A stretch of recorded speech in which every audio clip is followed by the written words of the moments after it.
Apik telu asih ing bocah cilik-cilik uga marang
sinden barang ya nembang solawatan ya apik. Mergo kuwi santrine Gus Ihdan. Wah, elok. Seneng karo ngajine ora. Seneng karo piwulange Gus Ihdan ora. Lah apa? Gantenge. Wis ora apa-apa, awalane ngono dhisik biasane. Ngono kuwi. Ya Nduk, saiki aja nganti lali klangenane Kanjeng Bupati men nggih tamba sayah. Apa? Panjenengane kuwi mesti ngersake Garuda Pancasila. Ya apa? Menjadilah anak soleh dan solekah, namun jangan lupa terhadap dasar Indonesia, ideologi kita yaitu Garuda Pancasila. Pancasila adalah dasar dari negara NKRI, Garuda adalah burung yang terbang dan perkasa. Semoga dengan Garuda Pancasila mampu membawa Madiun terbang tinggi dan perkasa sepanjang masa. Ya. Tak suwun kabeh waranggono berdiri ya ki ya. Pancasila. Kula suwun sami kalian para penonton sedaya. Monggo mangke nembang tawi nyanyi bareng-bareng Pancasila. Garuda Pancasila. Bapak-bapak Kades, Pak Lurah nggo nembang bareng. Ya, masyarakat kabeh ora keri. Ya, Monggo, Ca, yo. Garuda Pancasila.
Merdeka!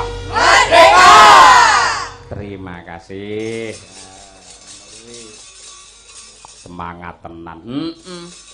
Terus ya yen Madiun wis apal to, Nduk. Piyayi kene iki piyayi budaya kabeh. Yen karo tradisi karo kabudayan wayang iki tresna ora ukur. Saben-saben wayang digelar ning endi wae sing mirsani ya mesti kaya ngene iki waton wilayah Madiun. Ya. Dasare ya Pak Bupati karo Pak Wabub piyayi sing romantis kok, Mak. Kabeh wis bisa netepi kewajibane dhewe-dhewe saya ing bab lakon iki sing menentukan iki Pak Wakil Bupati, Pak Hari, Wahyu Katentreman. Ning tokoh utamane idolane Pak Bupati ya kuwi Puntadewa. Ya. Senengane Pak Bupati Puntadewa. Lek senengamu, aku sinden. Wandung tak kepruk ora. Uga ana bintang tamune. Ya. Cak Yuda karo Mas Andi PB. Ayo diaturake supaya minggah ana pepanggungan men saya regeng, men saya meriah. Kurmati nganggo serampat, Nduk. Monggo, ayo Cak Yuda, dados.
Assalamualaikum warahmatullahi wabarakatuh, Mas Yaya. Waalaikumsalam warahmatullahi wabarakatuh, Cak Yudo.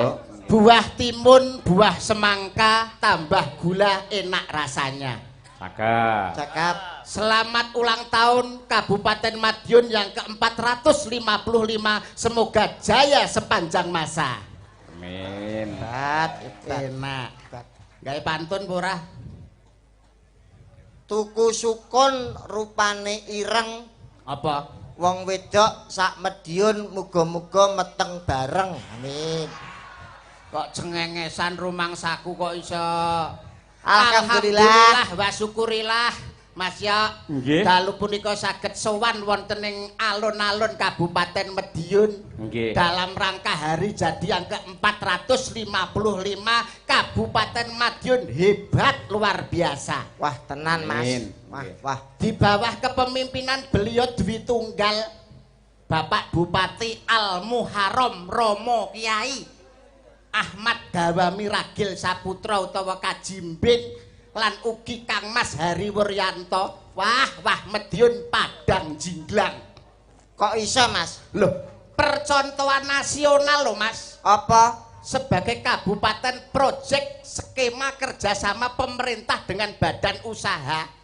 Yokwi alat penerang jalan, lampu 750 lampu teng Kabupaten Madiun. 7.458. Lah, tanggal 18 Juli kemarin Betul. berbarengan dengan hari jadi Kabupaten Madiun, serentak seluruh desa di Kabupaten Madiun jadi padang jinglang. gek enek nggon peteng teng Kabupaten Madiun. Nek sampai ana nggon peteng jelas niku. Apa? Mangkale banci. Ora enek ya iki rumangsaku kok iso. Madiun itu hebat luar biasa. Penyakit masyarakat pekat di Kabupaten Madiun tidak ada. Oh iya Mas. Prostitusi, lokalisasi Kabupaten Madiun tidak ada. Leres. Bebas dari penyakit masyarakat. Tenan saestu Mas. Madiun bebas dari yang namanya prostitusi, komplek dan lokalisasi. Cocok. Betul. Mergo saiki zamane online. Alah. Malah cengengesan. Ora enek ya nih kok zaman online. Kowe mendhe kulino mbukake micet ning ngono tadi kowe. Ora Ya pareng. Pak, omongan karo kowe kok malah hebat luar biasa kepara dalu punika. Bapak Bupati Sepuh kepareng nenggani, Leres. Bapak Haji Muhtarom, Nggih. Bapak Wakil Bupati Sepuh, Bapak Iswanto.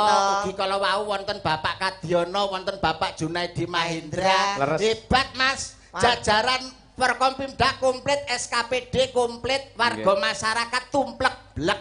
Itu menandakan guyub rukun Kabupaten Madiun. Tenan Mas. Wong Madiun ini ora tau gegeran, ora tau tukar padu. Beda karo daerah liya. Piye Mas? Daerah liya niku sok karo tangga ora nyoba. Nah, Karo dulur ora akur.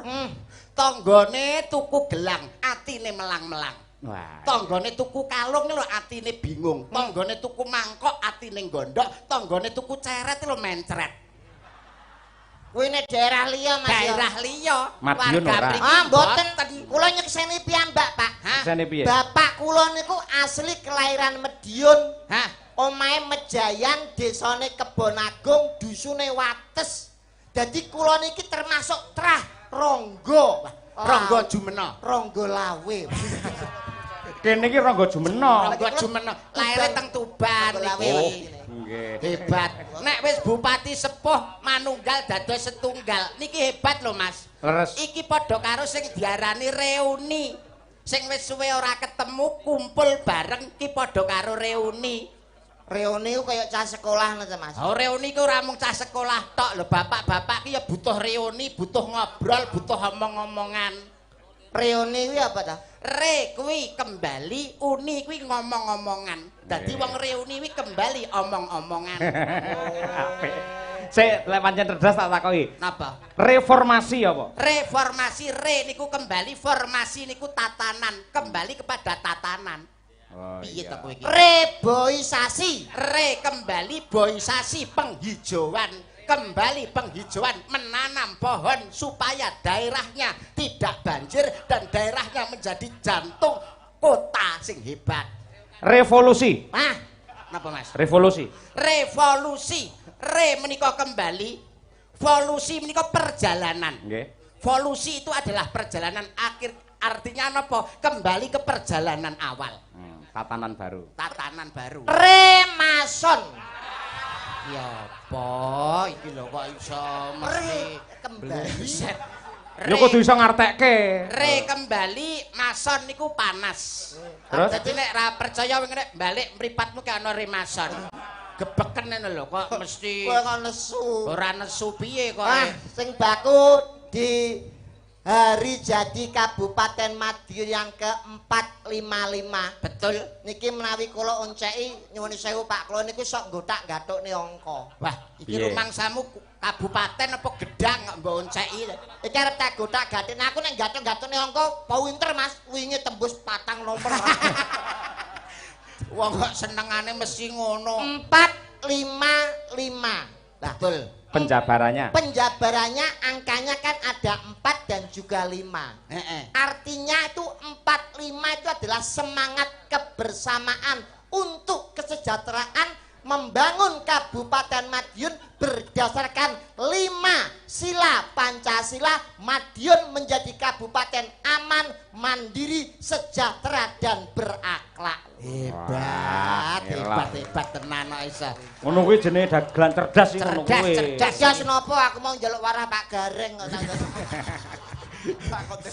Sengengesan rumangsaku kok iso. Alhamdulillah, sing penting kuwi berakhlak. Loh, berakhlak itu adalah iya toh Mas. Nggih. Baik, harus ditanamkan sejak dini kepada warga masyarakat, utamanya anak-anak. Itu harus selalu ditanamkan jiwa supaya berakhlak, supaya yang muda hormat dengan yang lebih tua. Tanpa beda kaya Pak Bupati. Betul. Anggene ngajeni ngurmati karo para sesepuh rumiyin, Bapak Oh. Bupati sepuh nyatanipun nggih disuwuni pangestu dipun rawuhaken wonten mriki. Para pini sepuh dijaluki pangestu, para alim ulama dijaluki donga. Nyatane Kabupaten Madiun iso maju berkat kepemimpinan beliau berdua. Mergo ora ninggalno para pini sepuh. Dadi wong tua iku penting. Penting, Nek sing nom nom ya penting. Padha pentinge tapi yang tua kuwi harus dihormati. Leres. Kuwi Sebab jenenge tata eneke wong krama. enom kuwi mergo saka wong tuwa. Wong tuwa kuwi wis tau dadi nom, tapi wong enom urung karuan kuwi iso tekan tuwa. Wong tuwa pengalamane wis akeh, ibarat mangane uyah wis akeh tinimbang sing enom. Rungokno kuping. Betul. kok betul pripun to Mas? Lho ngoten niku, nuwun sewu. Sing jenenge pemuda era sekarang nggih, aja nganti kaya ngendikane Bung Karno, jas merah, jangan sekali-sekali melupakan sejarah. Betul.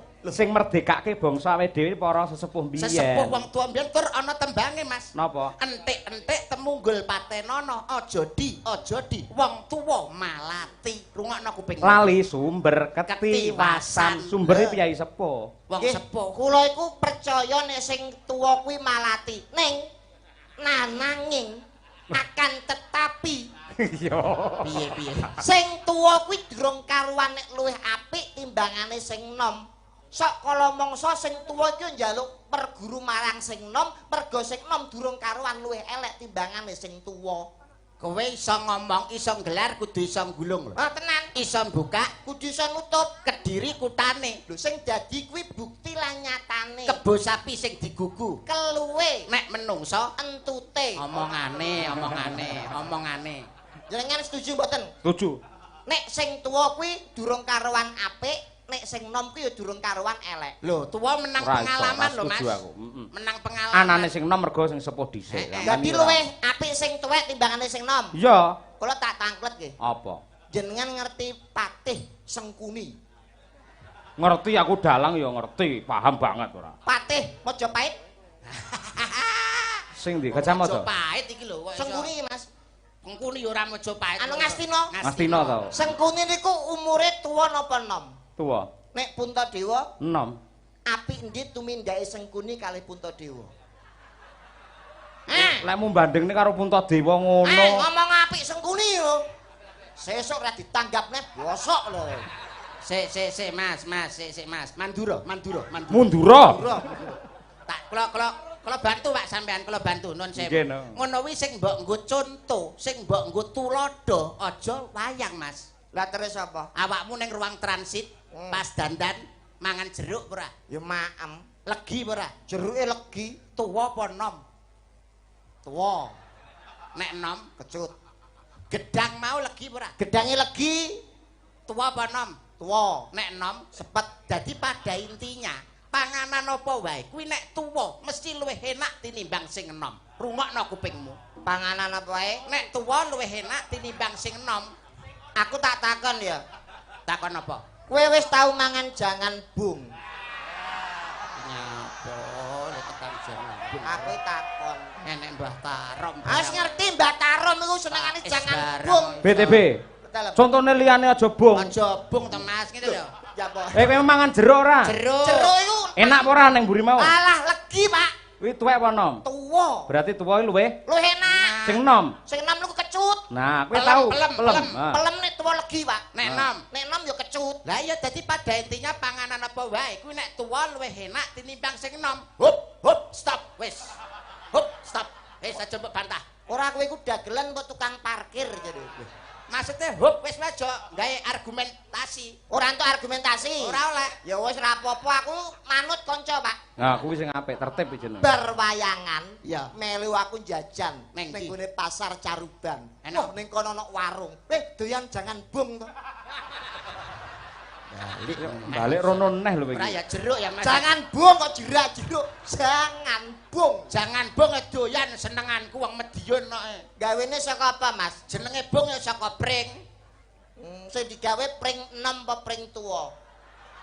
Ya ora mesti sasak enom, sasak tuwa. Pring enom apa pring tuwa? Jenenge bung anak pringe ya mesine pring enom. Oh, gawene saka pring enom. Pring enom. Lah nyapa gawene ra saka pring tuwa? Ben nyogrot cangkemmu lho. Hae tuman nek dagelan mbok kon mangan gedhek iki masa. Lah jare sing tuwa luwih enak. Ya masa tua luwih enak ki papan nggawa empan. Empan. Ora kabeh kok sing tua kuwi enak tapi papan nggawa empan. Nah, contone bapak-bapak ingkang lenggah termasuk Mbak Tarom kan termasuk paling sepuh. Iya, Piyantune niku lembah manah, meneng, anteng, anteng, jenjem wibawa. ora tau rasan-rasan, Pak. Betul. Saking menenge lho. Tanggane ra ngerti utange Mbah Tarom ku pira. Lambemu tak koprok. Sewampluk bosok kowe. Kowe iki ngawur. Senengane ngasta DPR Oh, RI iya. aja. Cengengesan rumangsaku kok. Lah, saniki pertanyaane, Pak. Apa Apa? pertanyaan? Sekedap paling kan wonten pemilihan 2024. Lah, Ya, terus? apa meneh hari jadi iki? Heeh. Iki kan mlebu bertepatan dengan ulan Juli. Hehehe. Wulan Muharram, nek Jawane wulan Sura. Kok wulan Juli iki lho Mas. Kowe oleh-oleh kakean mangan bung iki lho. Mate nggih ulan Juli sik Iki wulan Muharram utawa wulan Sura. Tumrape wong Islam, tumrape piyayi Jawa, wulan Muharram, wulan Sura ki wulan sing apa kuwi jenenge wulan sing wingit. istimewa, Mas. Istimewa. Mulane pada tanggal 10 Muharram itu banyak kejadian yang luar biasa, Betul, Mas ya. nggih. Contone we pengen roh. Apa, Mas? Nabi Musa selamat saka kejaran tentara Fir'aun itu pada tanggal 10 Muharram. Sapa nih, Mas? Nabi Ibrahim terbebas dari kobaran api yang menyala menyangat-nyangat pada tanggal 10 Muharram, selamat. Sapa nih, Mas? Nabi Yunus keluar dari hiu ikan paus. Paus itu juga tanggal 10 Muharram. Kula selamat saking kejaran BRI kalih Mekar. Niku nggih ulan. Aku nek sura niki diuber-uber BRI kalih Mekar iki Pak Senemen Pak ben minggu e. Kok cengengesan rumangsaku kok. Kuwi nek daerah liya tapi nek Kabupaten Madiun mboten Mboten, Mas. beda. Kabupaten Madiun itu 20% APBD digelontorkan untuk desa. Tepuk tangan untuk Kabupaten Madiun. Piye to kowe iki? Mulane nek enek desa ning Kabupaten Madiun kok ngantek desane ora maju, kuwi sing kurang pinter lurahe. Kowe aja aneh lho, kowe Pak Lurah nang kono kabeh lho, ora. Nggih, Pak Saestu, nek kurang maju. Lah biyen zaman rong iso maju jare wah ora enek dana, ora enek biaya. Saiki dana digelontorne kanggo desa, nek ngantek desane ora maju ya banget. Bangeten sing salah iku siji lurah, loro RT. Kok iso? Mergo nek ana bantuan BLT sing diwenehi dulure dhewe. Hei, kuwi lak nggonmu, kene ora. Aja angger jeplak kowe iki kok iso.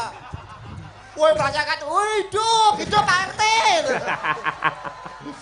Kowe aja ngelokno RT lho. Ngene iki padha karo menjatuhkan harkat dan martabat seorang RT atau rukun tetangga. Betul. Karena RT itu adalah ujung tombak pemerintahan paling bawah itu RT. Alah, RT ujung tombak, bupati ujung tombak. Lho. Oh, bagian nomboke. Iya. Lah, aku iki gumun, Mas. Kok gumun? Nyapa to kok warga masyarakate Kabupaten Madiun ki padha sejahtera. Apa pimpinane ku syaratnya piye, Mas? Nek pengen dadi pimpinan. Wah, kurang pengalaman Mas yok niki. Wong sebagai seorang pimpinan itu harus mempunyai SDM utawa sumber daya manusia. Ilmunya, kepandaiannya, kepinterannya harus hebat, skill harus mumpuni. Antara skill kiwa dan skill tengen itu Sikil. skill atau kemampuannya harus mumpuni, Mas. Harus cerdas. Bupati, wakil bupati kudu pinter. Syaratnya dadi pimpinan iku kudu pinter to, Pak? Iya no. Dadi wong urip kuwi sing penting Pinter. Wong aja lumuh ngangsu kawruh, aja sungkan golek pengalaman, gantungkan cita-citamu setinggi langit, tuntutlah ilmu sampai negeri Cina. Lho, kowe iku taun 2023 sik pewekok. kok iso lho. Tujuanmu wong urip kuwi sing penting Pinter. wah pewekok kowe. Wong urip kok sing penting pinter. Lah wong urip sing penting Sugih. kok iso. Wong ki lek ora pinter ora mungkin iso sugih. Wong Loh, dengan loh. kepinterannya Dereng dengan mesti, dereng mas derajat, pangkat, jodoh, rezeki, pati lan nomor. Niku nek kastane Alah, kok tekan nomor. Siji Raimu kaya mesti petik, loro ora. jodoh, telu wahyu, papat derajat, 5 donya. Nomor aja mbok ketutne. pinter kuwi nek bener nemen-nemane pinter ning sing kalah karo wong bejo. Saiki sarjana S1, S2 dadi tukang becak yo akeh. Tapi nek wong sugih tetep sugih. Kowe nyalon lurah ngandalne pinter tok ora ndek dhuwit, sapa sing arep milih kowe? Ngomong kowe. Tuntutlah ilmu sampai Negeri Cina. nek kowe ning Cina ora ndek dhuwit arep numpak opo? Ngene. Jangkrik. Dalange mau ngomong piye? Pinter. Nyapa aku ora Lho ngomong. tak katute yo sampean ngomong pinter, SDM skill. Dalange mbok katone dosane. Lah iki ngomong pinter kok. Nyuwun sewu. Aku iki saiki malah penting sugih timbang. Aso. Iki tau to. Nyuwun sewu. Sampean jarene ngomong pinter, syarat utama. Iya. Bengi iki sampean dalang ning alun-alun Madiun. Sampean iki golek apa? Silaturahim, serawung karo kiai, melestarikan budaya. Betul. Silaturahim tok. Melestarikan budaya. Gak golek duit, Nyapa wae tekan duit barang. tetep golek sugih. Nek sampean golek pinter, gak mungkin sampean teko kene. Sampean mbok ning omah ngisi TTS ben saya pinter. BTB. Kowe rene tak loloi bung. Sik, ngene lho Mas, kula genahne Mas. Napa? Dengan ilmu, dengan kepandaian, dengan kepinteran, akhirnya kena kanggo nyambut gawe lah, nyambut gawe kuwi ngentukke rezeki, akhirnya dadi sugih. Proses Mas. Ngenteni pirang puluh tahun, ngenteni kuwi arep bongko lagi sugih. Nek perlu nom langsung sugih. Contone wong sugih kaya aku, Pak. Piye? Sampean duwe anak SD. Duwe anak SD gelar kabeh. SD. Duwe anak SD cilik ya, sangune sekolah pinten? 10.000. 10.000. Dalang tanggapane puluhan juta ngangon di sekolahane 10.000. Aja akeh-akeh mendidik anak supaya tidak boros. Alah ngomong ana cetil wae lho ade.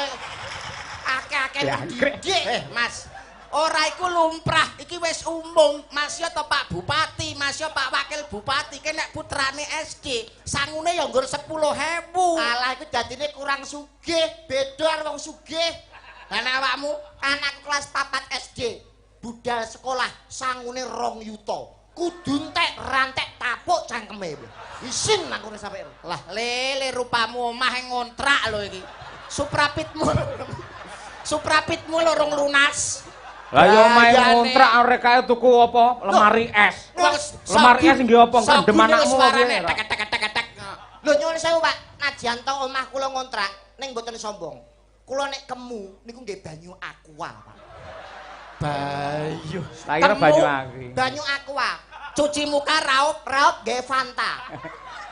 adus. Adus nggih Sprite. Sawi iki lho nggih ale-ale ya. Lah, dadi pirang-pirang dina direbung semut gawat kabeh kok kuwi. Cek, kowe ngaku dadi seniman sugih. Sugih tegese nggen busana barang ya apik to? Apik, Pak. Surjan ya becik. Becik. Jarek ya utuh. Utuh. Deloken Mas, mburi. Wih, sama mburiane bolong iki. Lah, iki bolong iki lho. Iki ana sing Ngono bolong sugih. jare sugih lho. Lho, mergo iki enane bolong, mergo aku ketemu sing luwih sugih. Dadi kok tak lukone. Kok cengengesan rumangsaku, ya ora ngono, ngilmu kuwi penting. Betul. Hidup dengan ilmu akan mudah. Mudah. Hidup dengan seni akan indah. Hidup dengan agama akan barokah dan terarah. Mulane awake dhewe mung iso ndedonga, Mas. Nggih. Tahun 2024 insyaallah negarane awake dhewe iso nemu pimpinan sing adil juga bijaksana, sementing bebas dari yang namanya korupsi. Amin. Kula niku nate maca buku, betul, tentang korupsi niku bukune iku judule Davide et Impera. Alah ya apa? Bukune, ora bakule. Buku apa? Bukune Davide et Impera. Kuwi politik pecah belah ya, Mbak. Ono pembahasan tentang korupsi. Heeh. Jadi Indonesia itu tidak akan jatuh dengan adanya 1000 pengemis. Iya. Tapi Indonesia akan jatuh dengan adanya 10 koruptor. Ya. Jadi bapak-bapak ibu-ibu, mari kita jaga Indonesia supaya tetap ada 9 koruptor. Alah. Yo aja ngawut ae. Ora enak, terbebas. Pak Yuda. Nggih. Lah niki ugi panitia ngrawuhaken Oh. salah satu calon kandidat doktor. Wah, Mbak Elisa Orkarus. calon Pasti S3 nggih. nggih, pasti Hebat. mempunyai wawasan yang luas. Lebih luas daripada- Timbangane apa kuwi? Jangan bung iki apa kuwi ora. Omongan ra genah belas ngono kok. Yo, dikormati ya. Siap, Ayo, nggih. ayo, coba kaya Diaturi. apa? Pelok Mas, yo. Dar. Nangisan. Wilujeng dalu sugen dalu Mas Handi Tebe Cayuda. Sing dalu, Mbak. Dalu, Mbak. Sing bener sugeng apa wilujeng sih jane? Ya, nek wedok niki biasanya sugeng.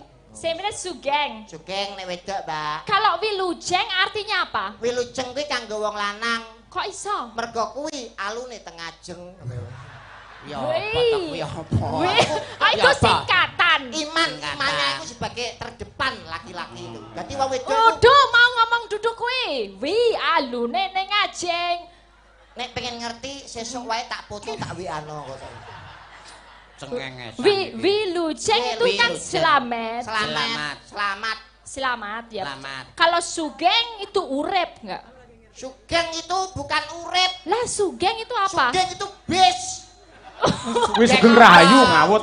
Sugeng rahayu. Maksudnya sugeng kuwi urip. Nek Urip. wilujeng selamat. ngono lho sing Nek dikarep. sugeng dalu berarti urip dalu. Nggih, biasanya bapak-bapak ini dalu ya do urip kok. Berarti ya bener wilujeng wae ya. Wilujeng ae, Mbak. Wilujeng.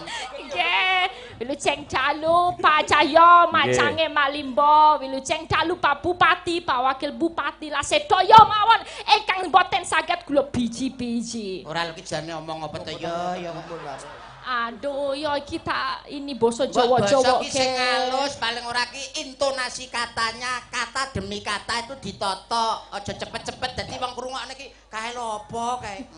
Koto-kotone ta alon-alon ya, yang alon-alon. Kata. Basa Jawane apa? Kutu. Oh iya aku wong pinter, aku wong sugih mari. Aku milih dadi wong sugih mbangane wong pinter. Mbak, Mas Sesuk Bebe. kembulan jangan bong ya. Mbok diimbangi Mbak Elisa, awakmu kan ya besus bahasa Indonesia wong suwe ning Jakarta to kowe jarene. Weh, kamu lama di Jakarta? Gue malu kalau cerita. Iya.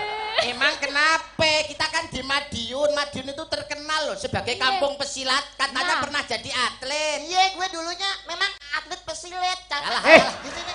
Pesilat. Pesilat ya Pesilat. pesilat. Pesilat. Ai jadi Pak. Tapi Ya ora nek kabeh. Ora kabeh. Iya, Wah, kok kampung bisa- pesilat. Iya, kamu. di Jakarta sana. Iya, lama di Jakarta coy. Lah kenapa sekarang di Jawa?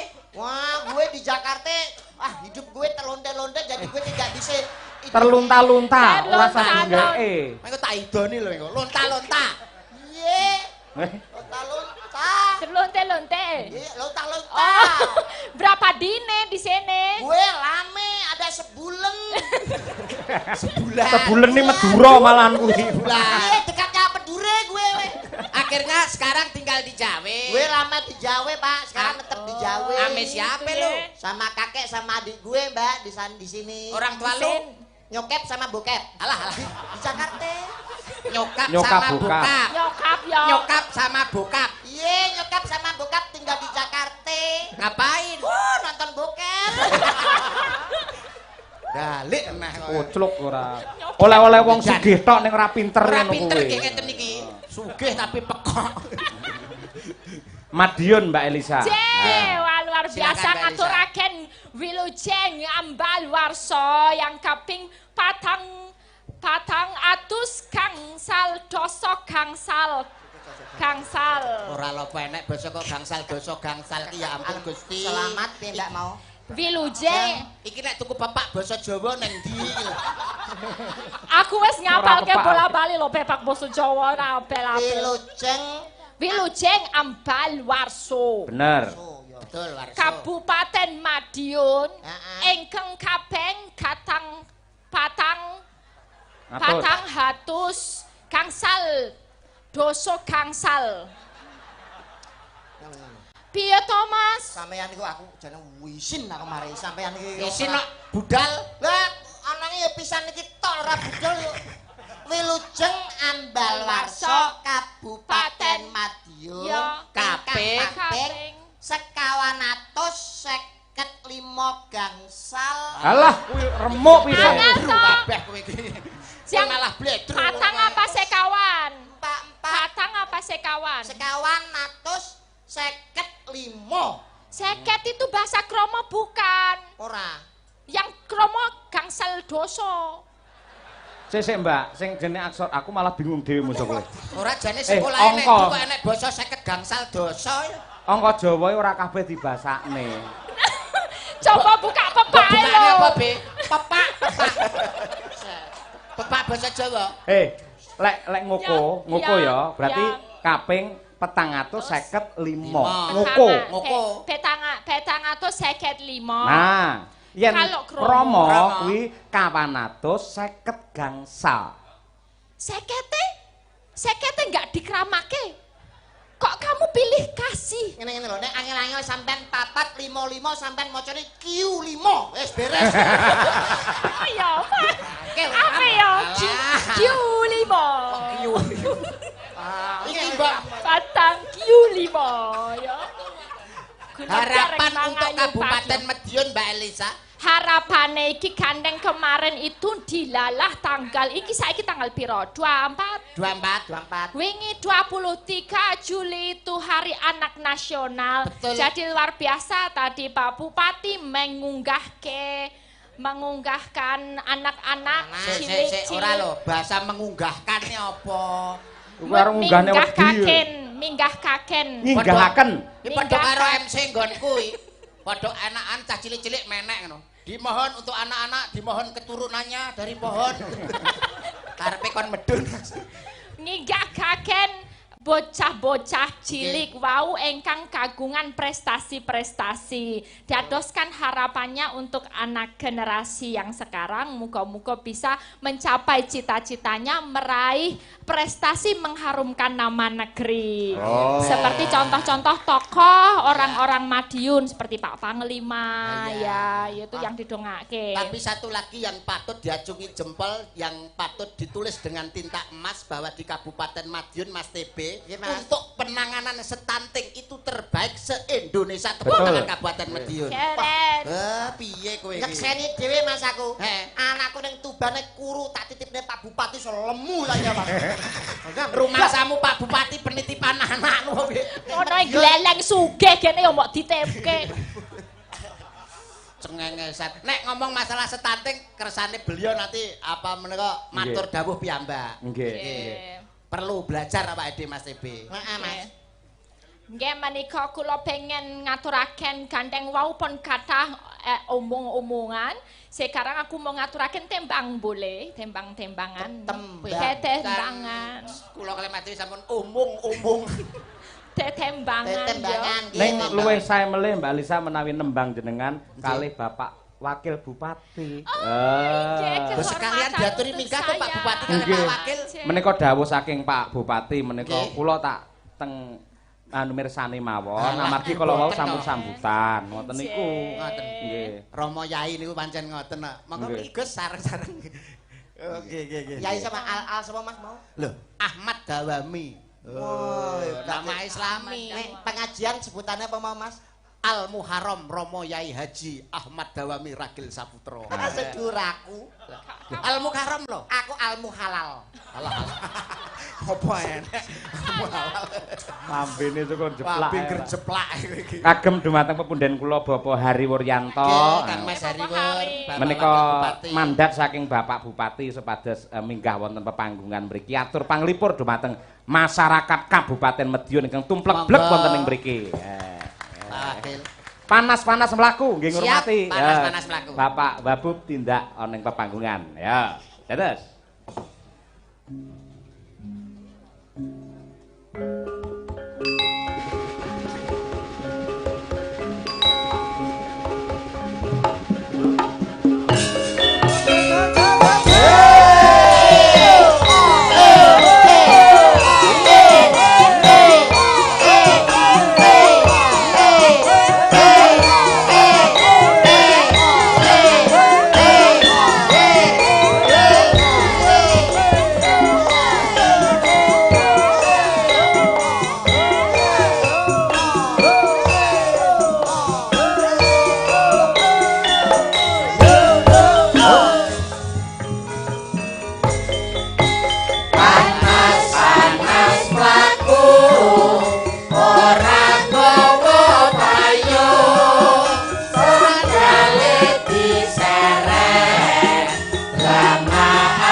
Assalamualaikum Bapak. Salam warahmatullahi Jeng dalu Kang Mas. Dalu Mas Sudo. Apal kalau lagune di Caping Gunung. Ora kuwi tok lali janjine. Nggih, oh mun ngapalne kalih berarti ndempel tesih Caping Gunung kok. Mboten niki kan karmananipun Mbah Tarom. Terus niki kedah dipun tembangaken. Tembangaken nggih. Hebat. Nggih, sepindah matur Mas Yoyo. Ngapunten ingkang kula hormati Pak Bupati, Mbah Tarom, anggota DPR RI, Pak Danrem dan sedaya kemawon. Khususipun masyarakat Kabupaten Madiun, alhamdulillah sami sehat sedanten. Pak Danrem rawuh nggih. Oh, rawuh lah menika. Dereng kenal arek kula dereng nate nanggap dadi nggih dereng. Bapak Kolonel Sugiono. Nggih, Pak Kolonel Sugiono pangapunten dereng. Nggih. Dereng piye? Dereng tepang lah dereng tau ditangkap Mas, nek ditangkap pisan ya apal. Monggo Bapak. Dek zaman berjuang njur kelingan anak lanang biyen tak openi ning saiki ana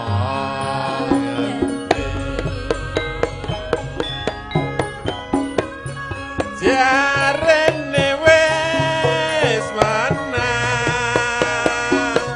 keturutan sing digadhang biyen ninggal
Bapak Wabuk sareng kalian Mbak Elisa.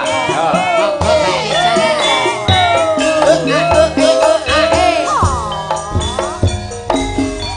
Mbak Tarom Sugeng Laras. Zaman berjuang jur kelingan anak lanang yen tak openi Asik. saiki ana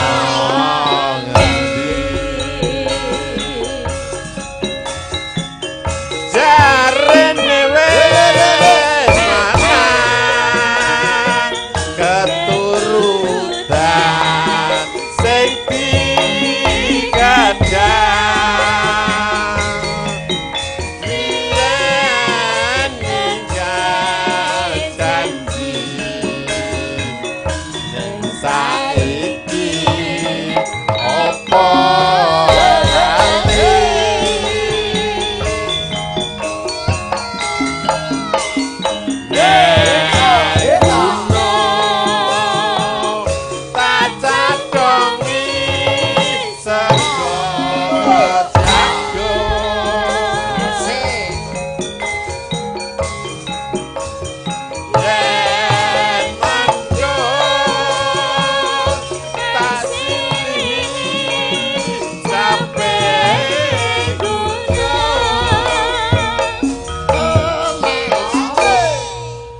Ngapunten Mas Jok niki anu Pripun Mas?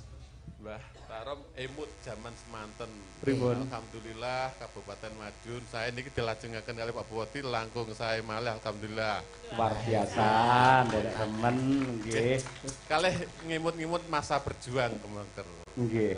Niki kantun kalih wulan dalem nggih nyuwun pamit niki kalih masyarakat Kabupaten Madiun mbok bilih dereng saged ngremanaken panjenengan insyaallah mugi-mugi lajengipun langkung sae malih. Ngoten nggih. Lah lek mangke nuwun saya lho Pak Kadus Pak Kajimbing kali Pak Hari mangke lengser istirahat. Nggih. Nasibe wayang pripun mangke? Nggih. Ya pokoknya lanjutkan lah. Lanjutkan nggih. Syukur bisa nyawa gunung bisa dadi raja ini ora ilang padha lara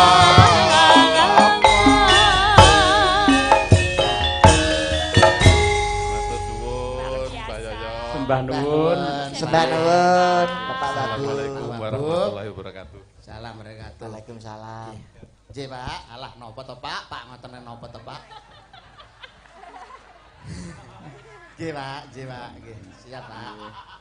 Piyayi yang merakyat ngono kuwi ya, Merakyat, Mas. Pak.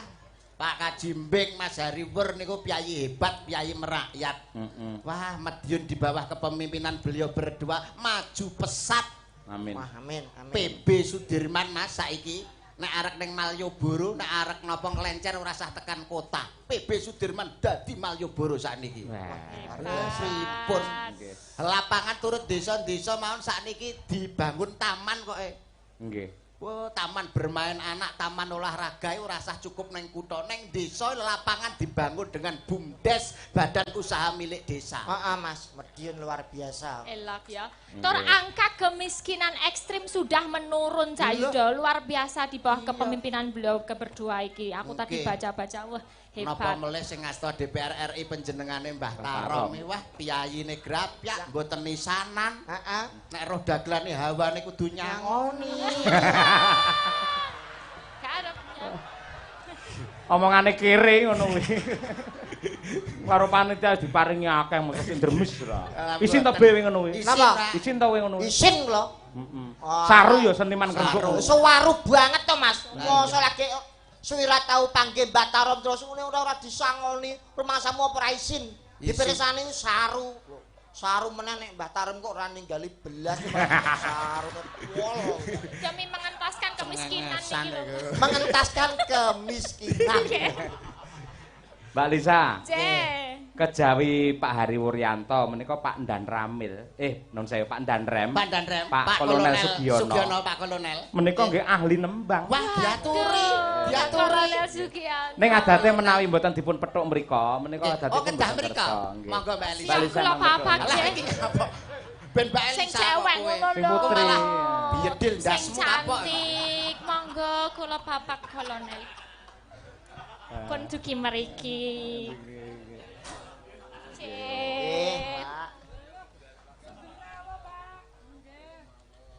Mohon izin dan siap salah dan.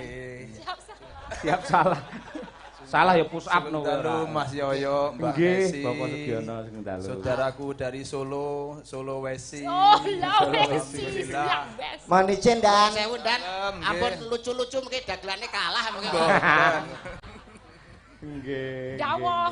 Wah, asmane we pas. Sapa? Kakek Sugiono. Ora gawe kakek Sugiono. Jedil Kolonel kowe ora. Sugiono. Kolonel Sugiono. Sugih artinya kaya, ono berarti ada. Ada. Wong sugih ana ning kene. Mending ke TB muni mesti nyawer ki kok mending. Loh, kula niku nek panggil kalih Pak Sugiono. Nggih, Pak Sugiono Pak niku Kolonel cetha. Sugiono. Upami badhe ngendikan niku ngendikan napa, upami badhe nembang niku tembange napa, upami badhe nyawer pira. Dadi cetha kula niku. Ajur, Jum. Sabar, Pak, sabar, Pak, sabar. Pangapunten, Pak. Mohon izin, Pak, siap salah, Pak. Nggih, mohon izin, siap. Oh iya. Dikasih request apa artinya, Pak? Nuwun sewu dalu menika mangayu bagya ambal warsa kaping 5150 gangsal mugi-mugi Madiun tetap jaya. Amin. Ya Rabbal alamin. Sugeng dalu sesepuh kula Pak Tahrom, sedherek sepuh sedaya Pak Bupati, Wakil Bupati lan para pinisepuh sedaya kang mboten saged kawula aturaken sami-sami berdoa untuk Madiun bisa dilanjutkan kembali lebih jaya lagi. Amin. Alamin. Nggih. Dalu menika kula tasih gadahin tugas mengamankan sedaya kegiatan yang wonten Madiun dan sekitarnya. Nggih kalih ngamanke dagelan barang niki lho, Pak. Iki pun aman, kondusif. Alhamdulillah panyuwunipun Mas Cahyokun tadi dapat kami laksanakan rumiyin nek ngundang aku ya loro pisan. Alhamdulillah rikala semanten sakderengipun Ramadan Mas Cahya wonten mriki Kang Mas Dwijo Kangko wonten Korem. Oh nggih, leres. Mugi-mugi sanes wekdal gelare panjenengan mangke nggih. Siap, siap. Siap, dipun DP riyen Pak, mboten lali. Alah. Wampluk bisa angger job gagi. Nggih. Iki pancen kudu diamanke kok dagelan. Jangan ki, Pak. Niki lho Mbak Elisa, jenengan lek sik senggel to? Segel. Mboten enten Segel ye. Single. Single. Gimana nek single? Gelut. Ora pengen anu kagungan calon garwa militer kaya Pak Ya Sugiono. pengen ning kaya niki dong, enggak mau sama aku